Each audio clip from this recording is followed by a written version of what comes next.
중앙재난안전대책본부가 17일 오전 전 국민에게 재난문자를 발송해 상주시 화서면 소재 BTJ 열방센터 방문자들에게 코로나19 바이러스 검사를 받으라고 공지했으나 인터콥 선교회 열방센터 측은 이에 대해 근거 없는 여론몰이식 행정이라고 비판했습니다. 이 열방센터는 인터콥의 본부 소재지이자 주요 집회가 열리는 곳이기도 합니다. 크리스천투데이의 취재에 따르면 방역당국은 17일 오후 열방센터 관련 확진자에 대해 역학조사 중인 상황이라며 결과가 나오면 발표하겠다고 밝혔습니다. 그러나 17일 기준으로 잠복기도 끝난 3주 전 방문자 여부에 대한 전국민 대상 공지가 적절한지에 대한 의문이 제기되고 있습니다. 열방센터 측은 중대본 측을 향해 17일 오전 11시 20분경 중대본에서 전국민 대상으로 발송한 재난문자의 해당 기관인 BTJ 열방센터에서 집단 감염이 발생했다는 것은 사실이 아니라고 밝혔습니다. 열방센터 측은 중대본이 문자에서 거론한 11월 27일, 28일 관련 내용을 다음과 같이 설명했습니다. 약 20일 전인 이날 대구 수성구에서 여성 6명이 센터를 방문했는데 그중 1명이 방문 6일 후인 12월 3일 확진 판정을 받았다는 것입니다.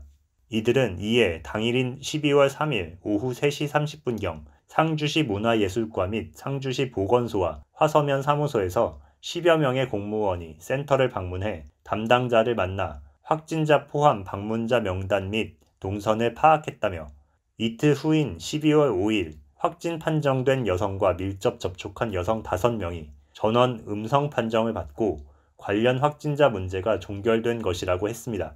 또 이후 센터는 6명의 여성이 방문해 머물렀던 숙소를 폐쇄 조치했고 상주시 관리하에 방역관리를 철저히 이행했다며 센터 방문 후 확진된 여성은 센터 방문 시 체온이 36.7도였고 나머지 5명도 각각 36.3도, 36.5도, 36.7도, 35.8도, 36.4도로 모두 정상 체온이었음을 확인했다고 보고했습니다.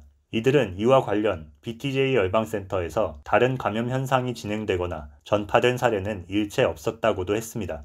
이와 함께 11월 27일, 28일 모임은 상주시 문화예술과의 사전 신고, 협의된 합법적인 것이었다. 사전 신고서는 상주시 제공 서식에 따라 구체적 모임 계획과 방역관리 매뉴얼 보고 양식으로 이뤄졌다며 신고대로 진행되는지 검열하기 위해 28일 오전 10시경 상주시와 화서면 등 공무원 3인이 현장 점검을 실시해 체온 체크, 방문자 명부 작성, 좌석 간 거리 두기, 환기 시스템, 방문자 마스크 착용 등을 철저히 확인했다고 전했습니다.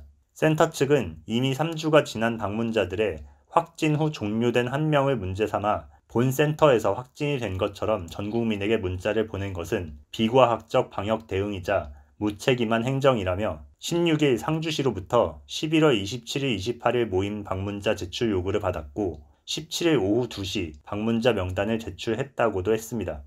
더불어 중대본이 발송한 문자에 대해 해명해 줄 것과 사실이 아닌 내용을 허위 보도한 모든 언론의 기사를 즉각 수정, 삭제해 줄 것을 요청한다며 일부 언론은 이미 관련 기사를 삭제했다고 전했습니다.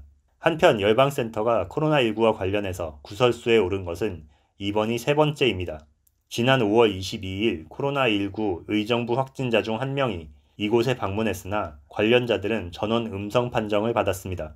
이후 지난 10월에도 사회적 거리두기 2단계 막바지 기간 집회를 열어 경찰에 고발당했으나 확진자는 나오지 않았습니다. 당시에도 이곳 관계자는 방역수칙을 준수했다고 밝혔습니다. 크리스천투데이 TV였습니다.